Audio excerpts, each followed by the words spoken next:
Hello everybody, welcome to another episode by Shogun Auto House. My name is Greg, some of y'all know me by Speed Freak.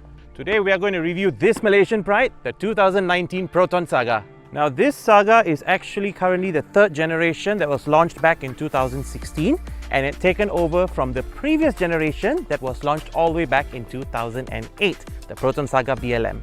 Essentially, this is a facelifted model that had taken over from the 2016 launch.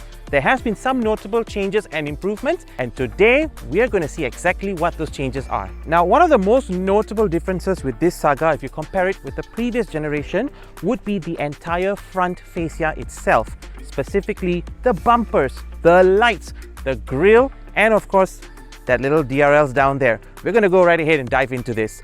Now, starting off, we're going to go look at the grille here. That's the Infinite Weave grille by Geely, and this is something that is now being used with all the newer generation Protons. That includes the Persona, the X50, the X70, but it all started from this one here. Now, apart from that, the lights themselves has gone through a major redesign, so we have a much more fresher look on the lights, and most importantly, we now have these bad boys, these DRLs that we've been wanting for so long on the Saga, and we finally have it here.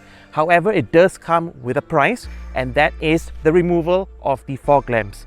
Now, in order to cater to these changes, especially installing these DRLs here, the bumpers themselves has gone through a major redesign, so it looks more sleek, and more importantly, it's able to house the DRLs. Okay, next, we're going to look at the heart of the car, which is the engine. Now, back when they launched the Saga BLM and the subsequent Saga FLX, those cars came with a 1.3 litre Proton Campro engine. Now, for all of y'all who may not know this, the Campro was actually an in-house design engine, the first in-house design engine by Proton themselves. Now, that was a pretty decent engine, but it did have a little bit of troubles here and there. It was noisy, not overly reliable, it did have some issues. So what the Proton engineers have done with this generation is that they've replaced the engine with a 1.3 VVT engine, VVT standing for Variable Valve Timing. Now, what they're claiming as one of the benefits of this engine change is an improvement in sound quality. The engine is more silent. It is also supposedly more frugal with its fuel efficiency. Now, of course, apart from that, if you take a look at the display of the engine, it looks clean, it looks in order, it looks pleasing to the eyes. Now, looking at the other components of the engine, you can see the ABS system is here. The hydraulics system for the power steering is there. Yes, hydraulics, you heard it right. You're still using old school hydraulics, no electronic power steering yet. But the one feature that I really love with this car in the engine bay would be this baby here. That, ladies and gentlemen, is a stabilizer bar. So that helps with your overall handling of the car. That feature I really gotta love. Now, the engine itself, as you may have heard, it is silent, it sounds refined. That is a feature I really like. I am impressed, to be honest, with this car right now. All right, now we're going to move on to the next part of the car, which is the doors themselves. Now, they don't really look like they've gone through much change, and you would be correct to say that. They look pretty much identical to the previous generation. But then again, it's not really about how it looks. Rather, it's about how it sounds. You heard that? Let's do it again. Door open. Door close. Now, if you were able to pick that up, that's great. But if you're not, let me go ahead and let you know what changed. Now, previously, the Saga's doors, they sounded very tin can-like, very cheap, and they sounded like they could break at any moment. Now, I'm glad to say Proton engineers have done a remarkable job with the insulation of the door itself. So it now sounds and has a resounding thump when you close the door. So it doesn't sound like you're driving a car that's Malaysia's cheapest sedan. Now we're going to take a look at the rims and wheels that runs this car. Now, being the premium variant of the Saga, it comes with standard 15 inches alloy rims. Now, these rims are a brand new design. I absolutely love them, to be honest, and they are wrapped with Silverstone Cruiser tires. They're decent tires, but personally, if I were the owner, I would actually want to change them to something a little bit better, better grip, better comfort kind of thing. Now, the one change that has come about with this car is inside it, the brakes itself. Now, compared to the previous generation Saga, the brakes on this one has been enhanced. So the brake disc at the front has been enlarged by a full inch. The brake drums in the back has also gone through an inch upgrade, And the brake booster that's in the engine bay, that's also gone through a big upgrade there. Alright, so we're going to talk about another aspect of the car, and that's going to be the boot space itself. Now, historically, the Saga has always been offered with a decently large boot, and this one is no different. Now, comparing to the previous BLM, this one is actually a little bit bigger. The BLM was offered with 413 liters worth of boot space. This one comes with 420. Now, it may not seem very much, but if you take a closer look at the inside of the boot, it's actually been designed to withhold large objects, especially suitcases. Now, with that being said, the underside of the boot itself holds the tire. This will be the spare tire. Of course, the only grouse I have with this is that it's not a full-size spare, but rather a temporary tire. But if you take a closer look, there's actually more than enough space for a full-size tire. Now, of course, this is by far not the biggest boot of a car in this segment. There are other cars with a bigger boot, but this is actually sufficient for day-to-day usages, and also if you're going on a balik kampung trip, this is more than enough actually. Now, just like the front, the back here has also gone through some changes as well. The most notable change compared to the BLM would be on the lights itself. The present lights are now longer, wider and larger. Of course, unfortunately, as compared to the previous version, which was the FLX, these lights are now back to old style halogen bulbs compared to the previous LED. I really wish this was back to LED, but it's alright, it still does its job. Now, the other thing that has changed is also the bumper itself. It has gone through a bit of a design change. Now, the previous version did not have this little chrome line on the bottom, and it had a fog lamp at the center of the bumper that has now since been removed. Now, just as an added disclaimer, the owner of this car has actually made some internal and external modifications, so not everything that you see on this car came stock. Now, there is a common misconception that a small car means having a small space. Now, that might be true for some cars. Not this one. This one's different. Let me tell you why. Now, I am by far not your average Malaysian when it comes down to height and size. My height is currently at 193 centimeters. Yet, with that height, if you can see, I have easily 2 inches worth of space above my head. And despite the seemingly small size, I still have about 1 inch worth of space of knee room. Now, this may not seem very much, but don't forget, this is an A segment sedan, and I am a plus size. Moving on to the driver's seat. Now, as we mentioned earlier, the Saga is in fact an A segment sedan. Now, of course, it's not a small A segment. It appears small from the outside, but don't let appearances fool you. Now, you know I'm a large guy. Yet, as you can see, I have more than enough space to sit in the car. There is sufficient legroom, of course a little bit more wouldn't harm, but I'm not complaining, it's perfectly okay. I have enough space to recline myself, and with that being said, I have a decent amount of headroom too. Now, to ensure that the steering wheel does not make contact with my thighs, I'm actually able to raise the steering wheel height and then lock it. So as you can see now, more than enough space. The only grouse that I have with this is the fact that, number one, the pedals itself, they are a little too close, not too comfortable.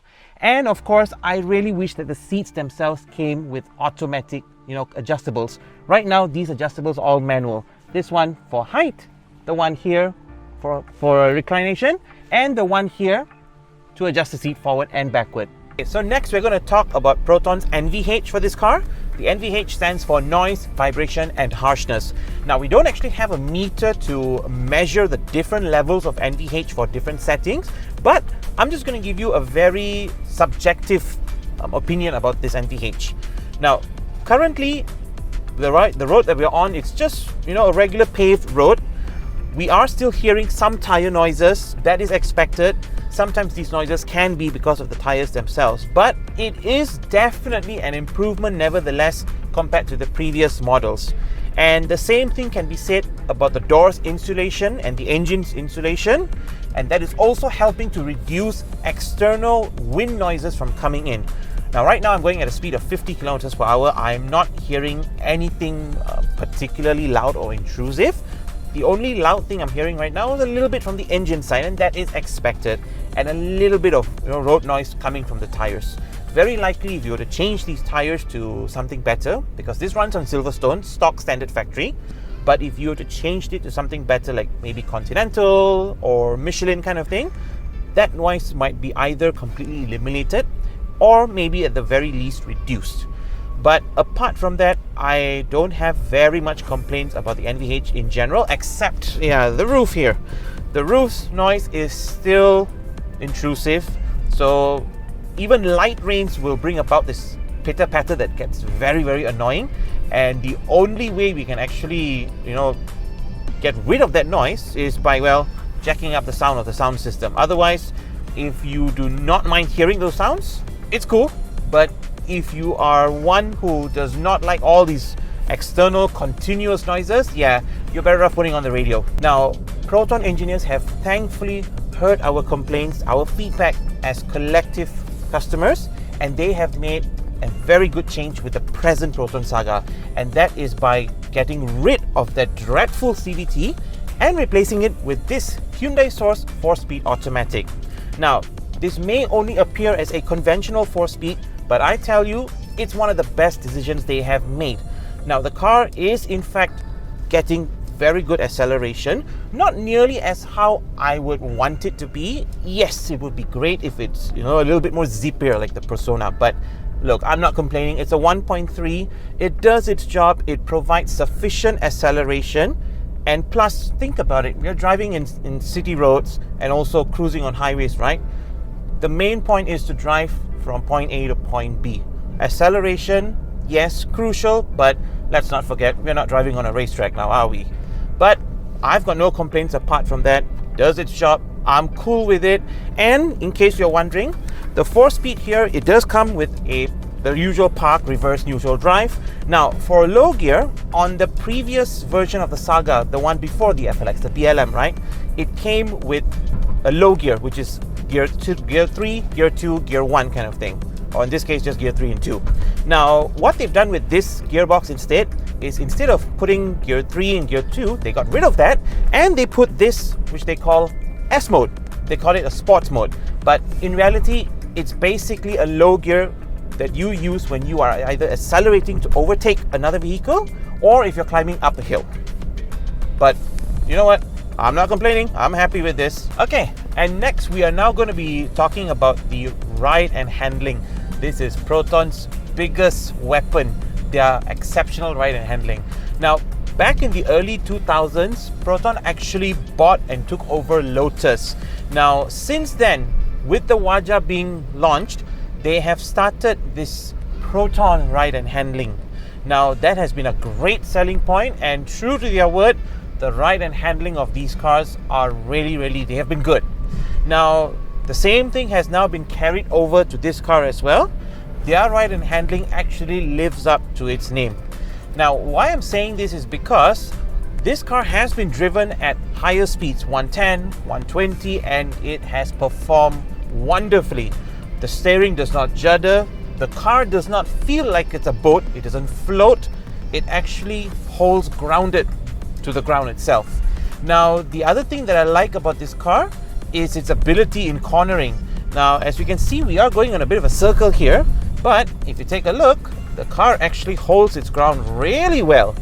And this is considering that it's running on the stock Silverstone tires, and yet it's doing a pretty good job with its handling here. So as you can see, it really turns very well. I like this car for that. So in terms of the ride and handling, I feel more at ease. I feel more confident. I'm able to handle the corners that's on the roads, and when I travel at higher speeds, I do not worry about the car, potentially floating away or, swaying from side to side. That does not happen in this car. I'm happy with the ride and handling so far. Okay, now with Proton's ride and handling, there should also be an adequate level of ride comfort. Now, when we speak about ride comfort, it's the comfort that we as the driver and the passengers inside the car get to experience. Now, with that being said, the biggest source of these ride comforts will be with the very seats that we sit on. Now, the current seats that they have with this Proton, this is the premium variant. it comes with a fabric seat, but it's a fabric seat of a new type. Now this has a bit of a denim based inspiration, so the material itself is really, it's smooth and it's rough at the same time, but it does its job really well because it feels great, and it also does its extra work of actually absorbing any liquids. It's easy to clean, it dries fast, and the one thing that I really like about these seats, and I've always liked this about Proton, is that their seats always are the type that actually hugs you. It doesn't really overdo it, but it hugs your back, it hugs your waist, it gives you the support that you need as a driver or as a passenger. Now if you can see the seats over here, these are like almost semi-bucket inspired kind of thing. I actually really like them, and this gives me added comfort, especially when I'm driving on long distances, because let's face it, we are actually going to be spending a lot of time on the road. If you're in the city, it's going to be possibly traffic jams, and when you're going out of the city, you're going to be dealing with, long drives, and you don't want to be uncomfortable on those drives, because trust me, in a car like this, or in fact with any car, you don't want to have to want to leave your car because you're uncomfortable. You'd only want to leave your car because you've arrived in your destination. So, after a comprehensive review on this beautiful Saga, I would like to personally extend a solid B+ rating for this car. Now, it may not seem like a very high rating, but let's not forget, this is an entry-level sedan with many other makes and models also available in the market. Now, another point to take into consideration is that this is also the cheapest brand new car in the market. Now, the car does get plus points for its radical improvements in styling, ride handling, and comfort, but it unfortunately gets a negative on the retention of the engine. It is a rather dated engine. It is not an economical engine by far compared to some of its competitors, and that leaves much to be desired. Like all great journeys, our journey with the Saga has now come to its end, but rest assured, this will not be our only journey. We will have more coming along your way. So before we take our leave, we would like to humbly request for you to like, comment and subscribe to our channel that's right below us, that's Shogun Auto House, for more great reviews coming up in the next coming weeks. Till then, I'm your host Greg. See you around.